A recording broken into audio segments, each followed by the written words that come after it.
How are y'all? Good? Yes, today is a good day. People are gonna keep coming in and that's fine, but I wanted to start today out just a little bit different and actually pick up where I left off last week, which I know all of you remember. That's a joke. And so I wanted to start out with this and us just slowing down a little bit today. This might be the only time that you stop today and maybe even this week. And I wanted us to go back to this same scripture last week that I finished off with. Search me, O God, and know my heart. Test me and know my anxious thoughts, those divided thoughts that are so scattered and everywhere. See if there's any offensive way in me and lead me in the way everlasting. And so today, just for us being here right now, just stopping and pausing, and for you to think like, what's going on in my heart? What's going on in my head today? Those anxious thoughts. God, search me.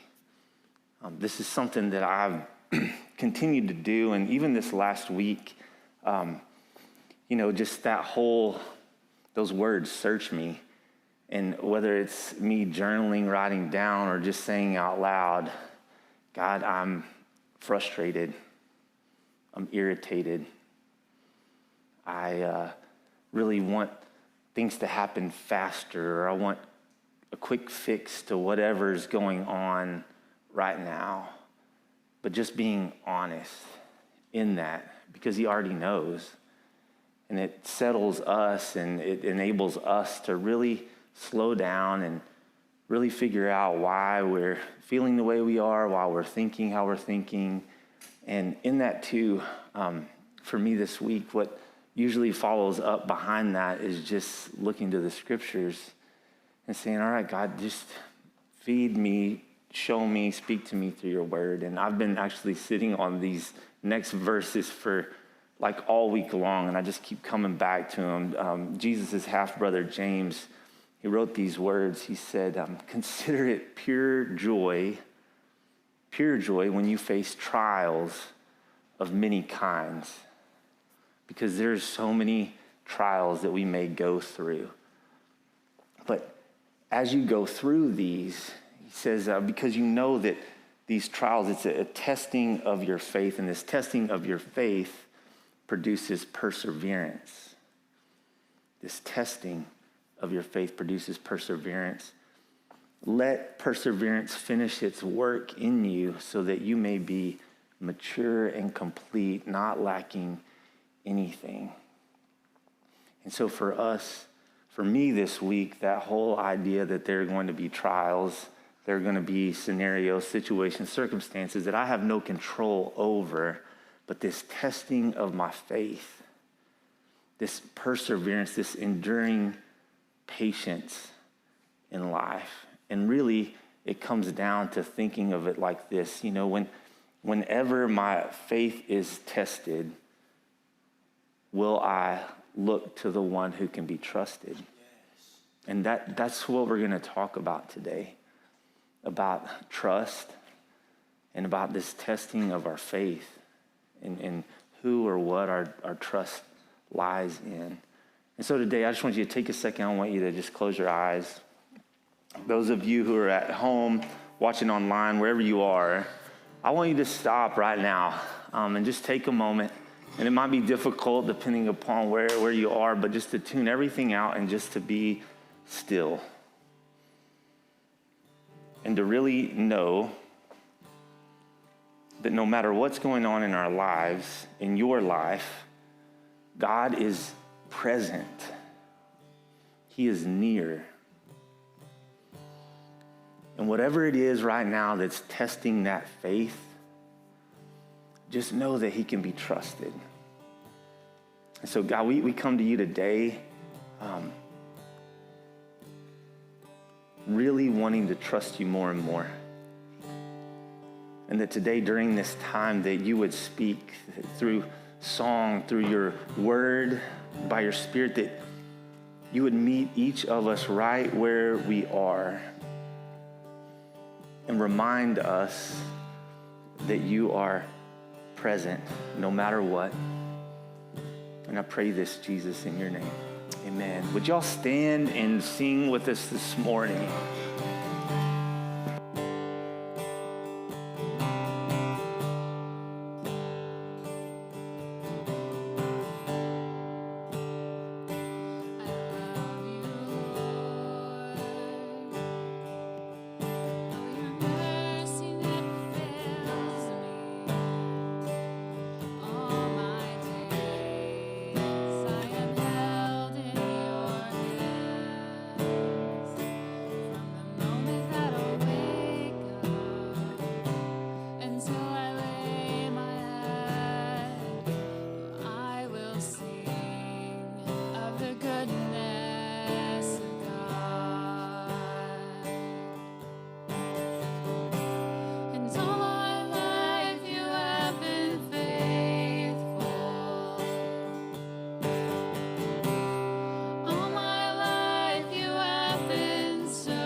Close like no other.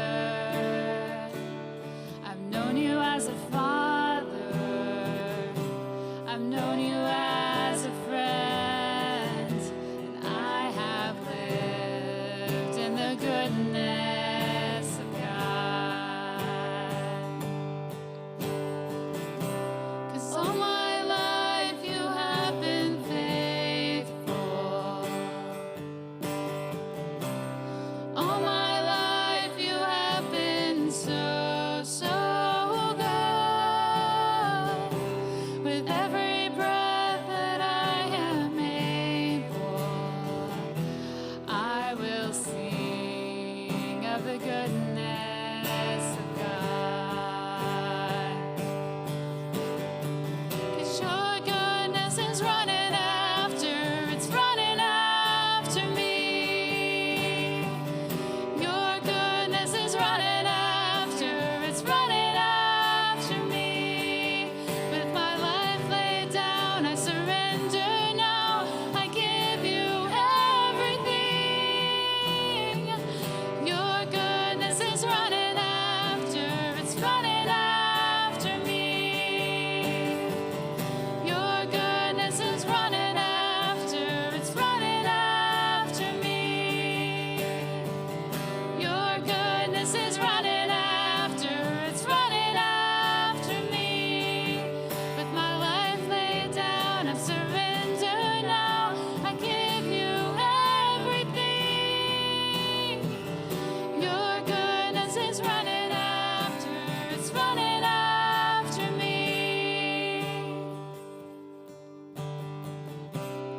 All my life you have been faithful. And all my life you have been so, so good. With every breath that I am able, oh, I will sing of the goodness of God. And all my life you have been faithful. All my life you have been so, so good. With every breath that I am able, oh, I will sing of the goodness of God. Oh, I'm gonna sing of the goodness of God.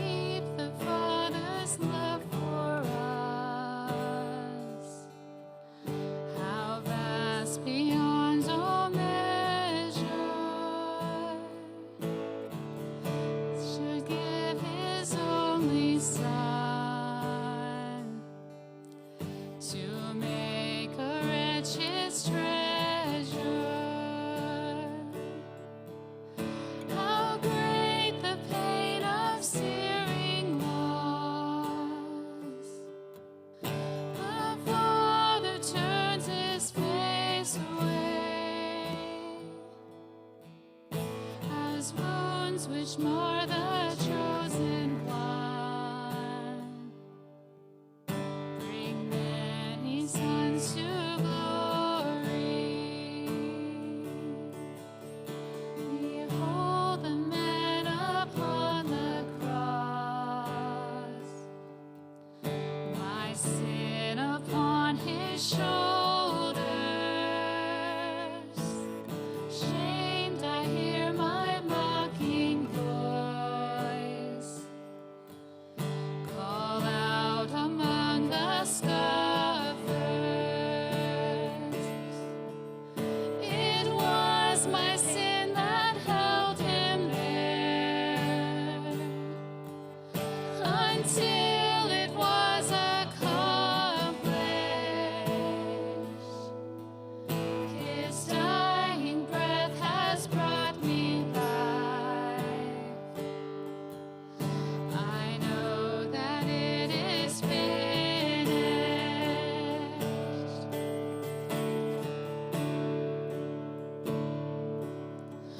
I will not boast in anything.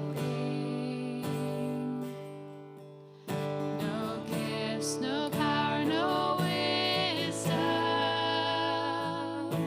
But I will boast in Jesus Christ, his death and resurrection. Why should I gain from his reward? I cannot give an answer, but this I know with all my heart. His wounds have paid my ransom. Why should I gain from his reward? I cannot give an answer, but this I know with all my heart. His wounds have paid my ransom, but this I know with all my heart. His wounds have paid my ransom.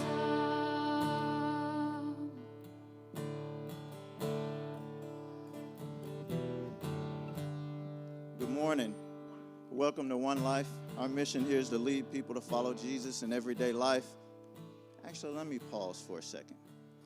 Sometimes we can say canned statements and we can say them really fast and not think about it. I want you guys to think about that.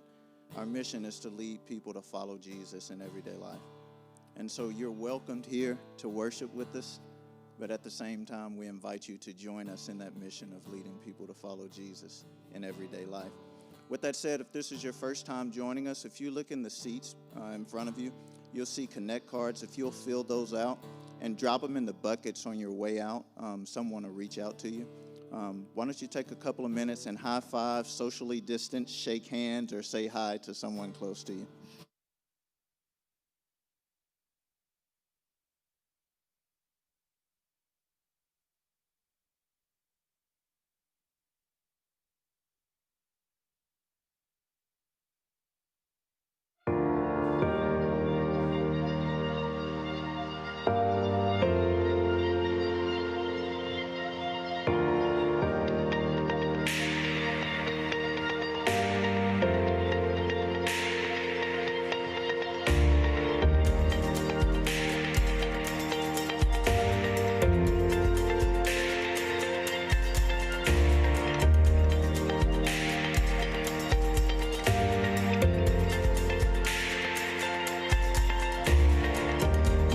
Got real quiet.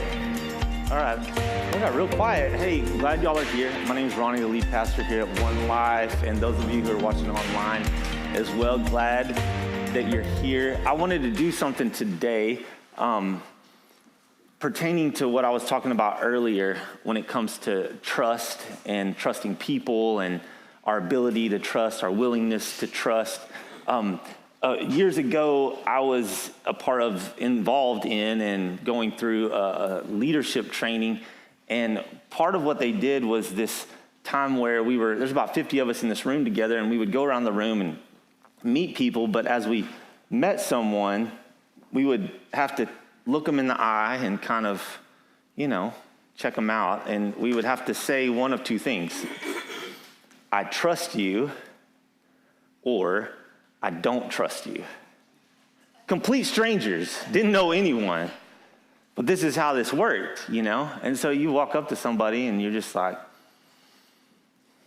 I don't trust you, Like, how demeaning is that?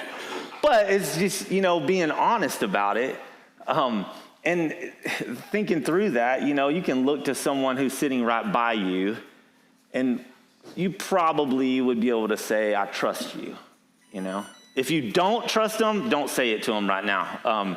And those of you who are at home, if someone's sitting there with you, like, it's easier, that proximity, when you're closer to someone, the more you know them, to be able to say, yeah, I trust you, versus a stranger. I mean, we could get up here, and those of us that are here in this room together, you could find somebody across the room and maybe not know them at all, but, do you trust them or do you not? And so for us to understand that trust, it depends a lot on how well we know the person, the experience we've had with that person, the time spent, and the character of that other person. Are they trustworthy? Like, do I trust you enough that I can give you $1 and you can go get me something out of the vending machine, and I believe that you're going to bring it back to me? Can I trust you with my car keys? Can I trust you with my kids? It's getting a little bit deeper, and it all depends on how well we know someone. Trust, it's tricky for all of us, and trust is based on truth. And like I shared with you guys last week, I think one of the things that we're all grappling with right now is trying to figure out the truth about all kinds of stuff. Trust in knowing, is what they're telling me the truth? Is the news really the news, or is it carefully crafted to sway my opinion? You know what I mean? We're not going to get into network stuff right now, right? Are these facts, are they tainted?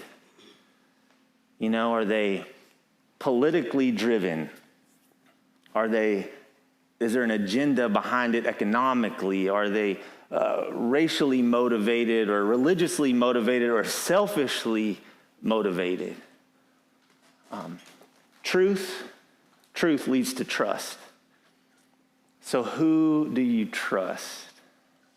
Think about the people in your life. Who do you trust? And I know that we all come from different places, different backgrounds. Spiritually, we're all in different places. But I just want to come straight out with this question today for all of us, no matter where we are, no matter what you believe. Do I trust in God? Do I trust in God? Some may say, like, I don't know. He's out there somewhere and just got this whole thing spinning and he's far off. Some, because of experiences in the past and hurt, maybe you're like, you know what? No, because how could he let these things happen in my life? Some would say, yes, I trust God. But here's the thing. Do I trust God with everything? And do I trust him in all things? Do I trust him about my future spouse, if I'm single, my family, my kids, job, career? Do I trust him? If you have a Bible, open it up to Psalm 125. We're in this series playlist, and this is what's called the Songs of Ascent.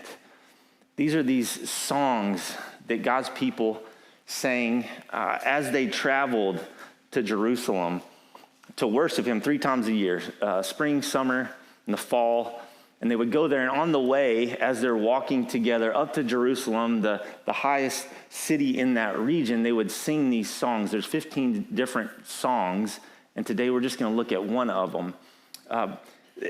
Thinking about this, we have to like get this picture of families, extended families, even smaller communities of people all traveling on a journey up to Jerusalem and these mountains that surround it. And along the way, they're singing these songs and thinking in our mind these families, these groups of people going, and they're singing the lyrics to these songs that they all know. They have them memorized. Their kids have them memorized. They do. Their grandparents might be with them, extended family, but they're all singing these songs on the way. And these lyrics, they knew they were true, listen to me, because there was a history. They knew because their ancestors had lived through things. And maybe even them personally, they had seen and experienced God's faithfulness. They had seen God come through. They had experienced injustice and oppression. Those who had gone before them had gone through all of this stuff. And so they could actually sing about him because they knew these things to be true. There was an account. They knew of God's faithfulness, his presence, his protection. And so I want us to go through this, and we're going to camp out, honestly, on the first 6 words of this the majority of the time. So don't start freaking out thinking that we're going to be here for 2.5 hours, all right? 6 words, we're going to look at those a whole lot. Because the rest of this song, it hinges on those first 6 words. Because these are words that maybe we assume and we put our lips to, but not our lives. So look, these first 6 words here. Those who trust in the Lord. Those who trust in the Lord. Can we include ourselves as one of those people? Those people. Those who trust in God. This word trust, it means a boldness, a confidence, being secure. Am I secure, and do I boldly put my confidence in God? And I think for a lot of us, the answer might be yes. I think it probably is. We'd say, yeah, I trust God. But I think that answer can be really flippant, and we can just say it real quick. That whole search me, God, know what's going on in me. Think about that. Do I trust that God is in everything all the time, that he's in control? And think about, are there areas of my life, your life, where you don't trust him? Like, what is it? Sure, God's over everything. He's in control. He's in control of everything but the shutters here. I don't know. For those of you online, you missed that, but it's okay. That's why you just need to be here. But what do I not trust him in? And here's the thing, my trust, it really wavers depending upon circumstances for a lot of us. Or for some of us, we put our trust in something and someone else instead of him.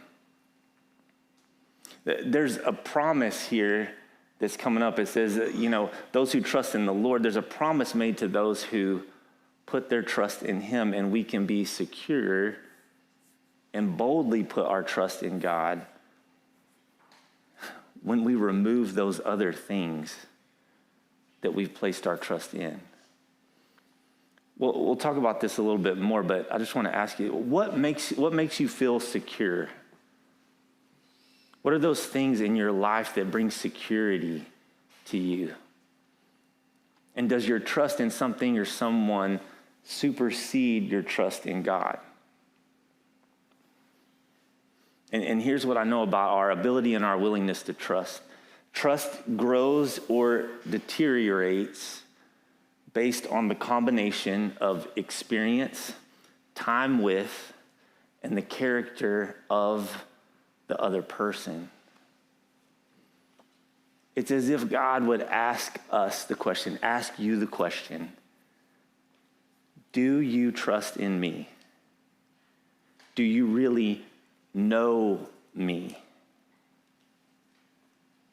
Do you want to know me?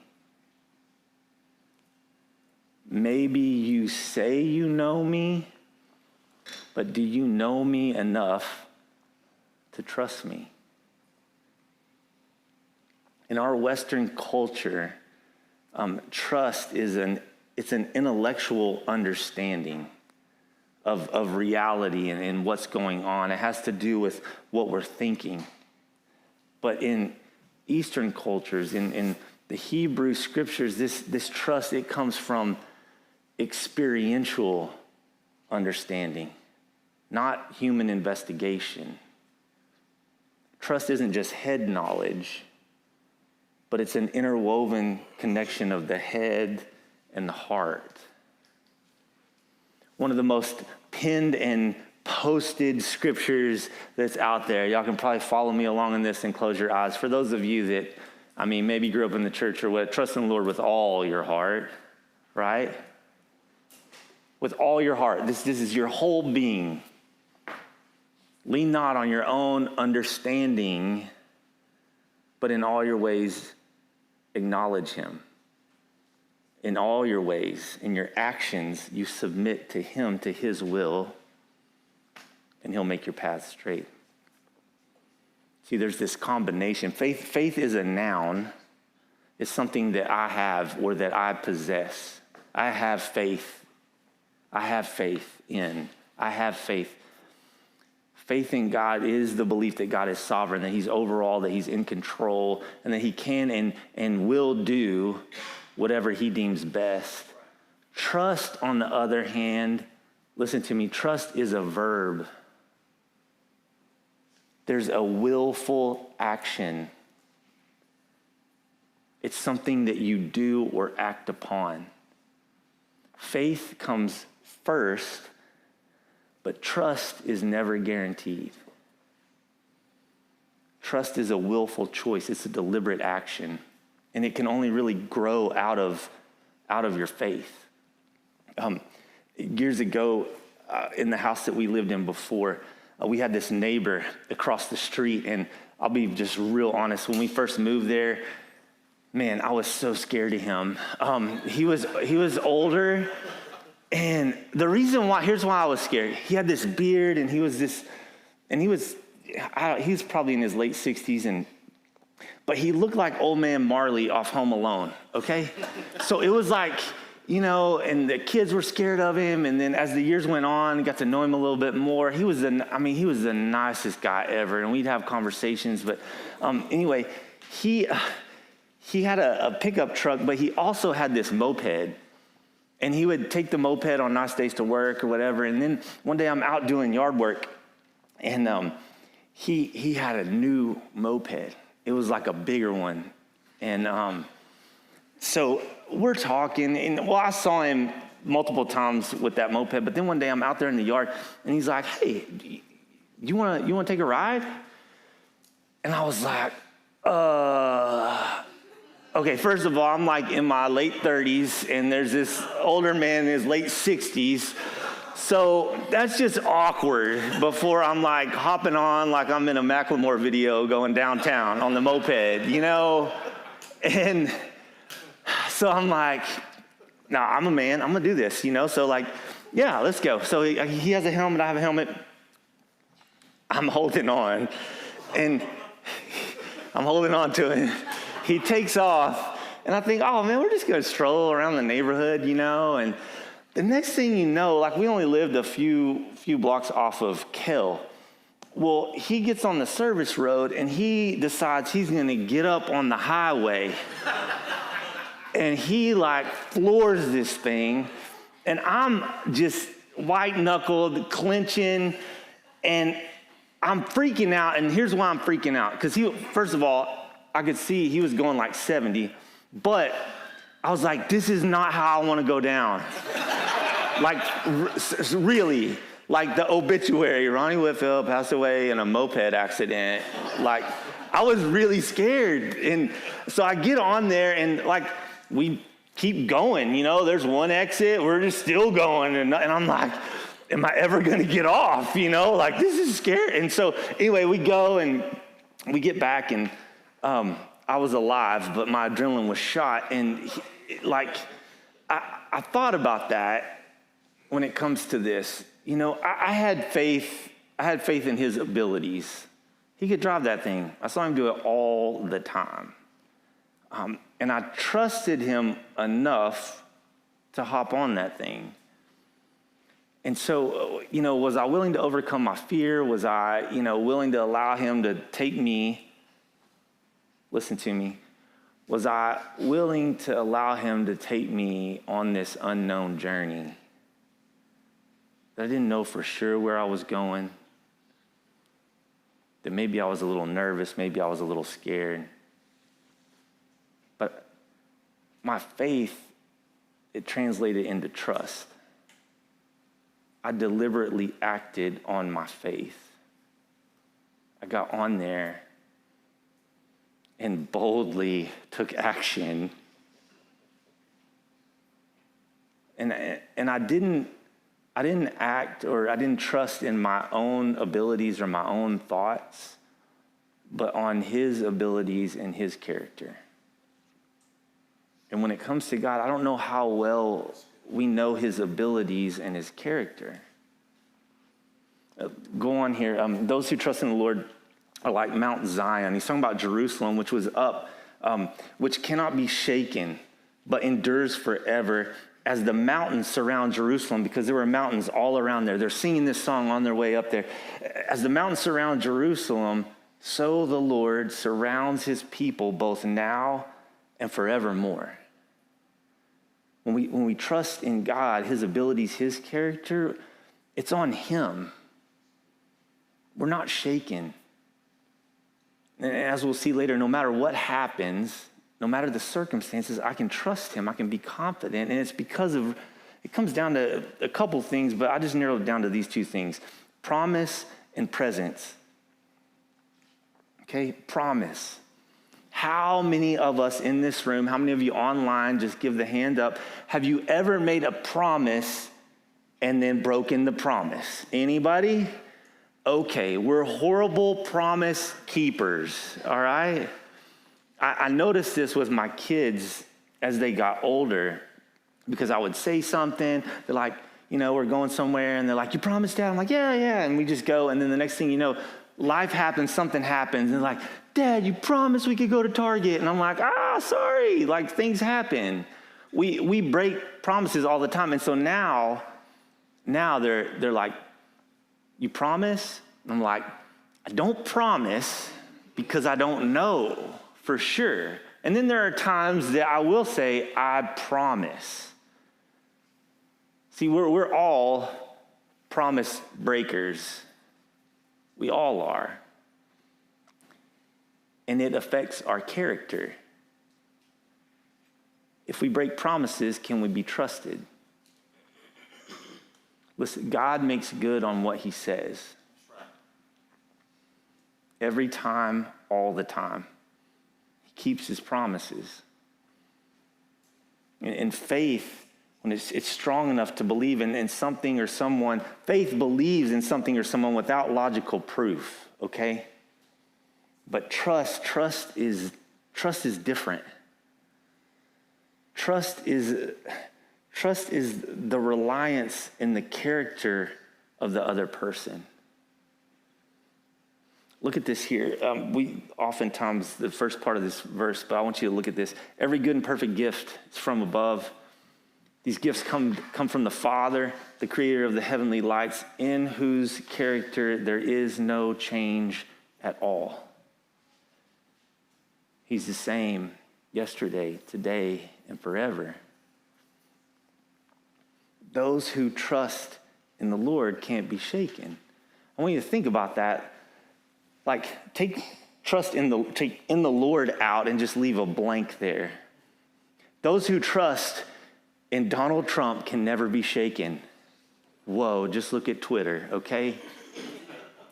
Those who trust in a political party can never be shaken. Those who trust in a job or the economy or their 401k, those who trust in their own abilities, even those who trust in a spouse or a parent or a family or friend, you can't say that they can't be shaken because they can't. People can be trusted and should be trusted, but all people can and will fail us.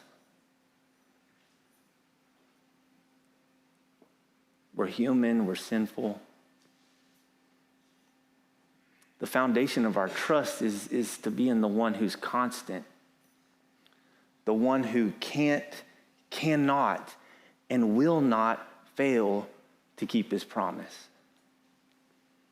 He knows the end from the beginning.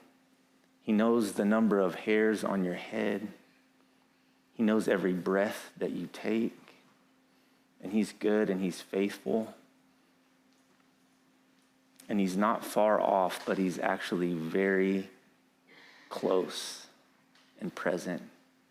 Look at this here. As the mountains surround Jerusalem, so the Lord surrounds his people, both now and forevermore. You are anything but left alone in your fight against temptation, against evil. He's close. God is near. He's present. And that's a promise. It says he surrounds his people forever. Forever.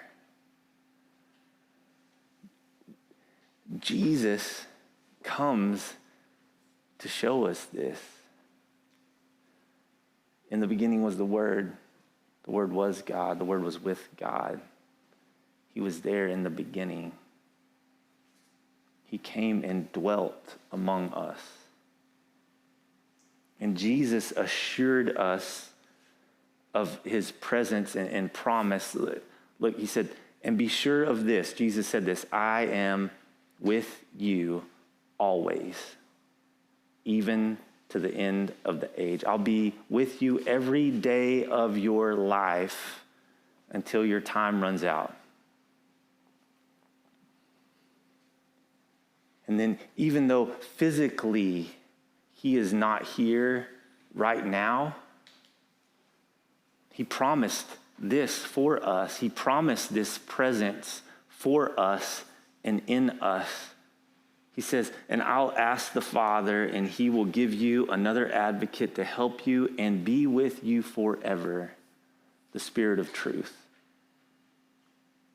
The world cannot accept him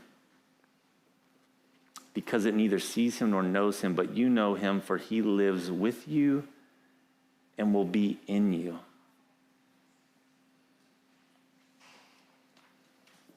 Do you know Jesus? Do you know that Spirit that is in you as a follower of Jesus? Now and forever. Jesus never guaranteed that we would be spared suffering or pain or loss, or that we would not be persecuted or face evil or be wronged. He said, in this world you will have trouble. And in varying degrees, we all have experienced loss and suffering. But here's the thing. Trust in God doesn't assume that he's going to intervene and things are going to work out like I want them to work out. This is where the circumstances for us, this is where our trust gets off. When things don't go how I thought they were going to go, like I don't know if I can trust him. No. Do we trust what he's doing even if it doesn't make sense? Even if it doesn't seem like he's present or near? And trust, in effect, it says that God's still trustworthy even when I don't understand. Look at the rest of this. The scepter of the wicked will not remain over the land allotted to the righteous, for then the righteous might use their hands to do evil. Remember, they're walking along here and they're seeing all these places as they make their way to Jerusalem. And they know and they've seen when invading armies have come in and taken over, and they remember things that have happened, but they also know that God does deliver. They've seen this. Lord, do good to those who are good, to those who are upright in heart, but those who turn to crooked ways, the Lord will banish with the evildoers. Peace be on Israel. There's this confidence in these lyrics. His goodness, his fairness, his mercy, his justice. It's been seen and it will continue to be seen into the future. There's a guy who, I'll just make this brief. There's a guy who, a long time ago, was the most well-known man in all of the Middle East. He had more money than anyone. 7 sons, 3 daughters, servants. And life was good. His kids were older. His kind of everything that he had just continued to grow. Had livestock. And one day, God allowed Satan to intervene in this guy's life. And then one day, a couple of invading armies came, took all of his livestock, burnt up some of what he had. A tornado came and actually crushed the house that all of his kids were in, eating together, and killed them all. And in one day, he lost everything. Everything.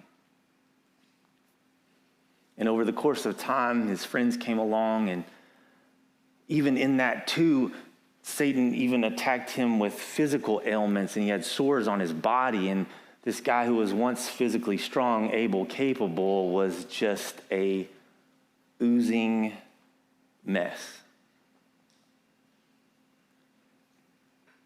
His friends tried to tell him, like, what did you do wrong? Why is this happening to you? If you only knew God, then da-da-da-da-da. And this whole time, this guy never said anything bad about God. He never sinned in talking about God. His wife even told him just like, curse God and die. And over the course of time, he processed, he called out to God, cried out to God. And God really put him in his rightful place of just saying, hey, where were you? Where were you when I did all of this? You there when I put the clouds here and the seas, when I put the animals, the tree? Where were you then? How wise are you? And I want you to see this, because this is what he said in response to all of this. And this has everything to do with trust. He said, I know, God, that you can do all things. No purpose of yours can be thwarted. Surely I spoke of things I did not understand, things too wonderful for me to know. We find later on that God actually blessed the second half of his life twice as much as the first. But here's my question. What if God hadn't? Is he still good? Can you still trust him? do we still believe that he knows what's best? Because it's not always a fairy tale. It doesn't end up being a fairy tale all the time. Listen to me, here in this life. But this is not it. Circumstances will change. We'll have depths and darkness. We'll have seasons that don't make sense. But will I trust in the one who is present and who keeps his promises? So let me just throw this out there for you all today. Like, what can you control? No matter what happens, what can you control? You can control this, paying attention to the faithfulness of Jesus. His faithfulness, no matter what's going on. The only thing that is certain, hear me out, because some of you, your parents have failed you, you've had people who you were close to have failed you. The only thing that is certain is the love of Jesus. That's the only thing that's certain. And even though you may not understand things that have happened, he's there. He's present. May we experience this shift of our faith combining with hope that grows into trust. And may we begin to realize the confidence that we have by experiencing God's relentless faithfulness to us. He doesn't change. The God who made you and knows you and loves you can be trusted at all times in all things with whatever is going on. We can be completely secure, and we are completely secure because who is on our side on all sides at all times. Would you bow your heads?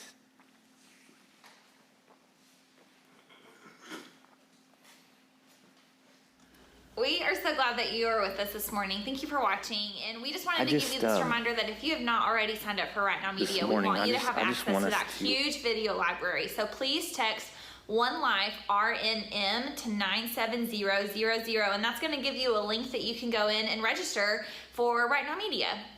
Yeah, and we just want to make sure that you guys know and are aware that we have opened up our COVID fund. With all the numbers rising with all the COVID cases, we just know that there is going to be needs coming up and needs that are still present of how we can help people. If you want to know more about this, you can check out our Facebook page, and Ronnie posted a video earlier this week. But we would love if you could give to that financially, or if you're in our One Life Communications page, there might be more information in there of how things are coming up and how you can help serve other people and families here at One Life Community Church.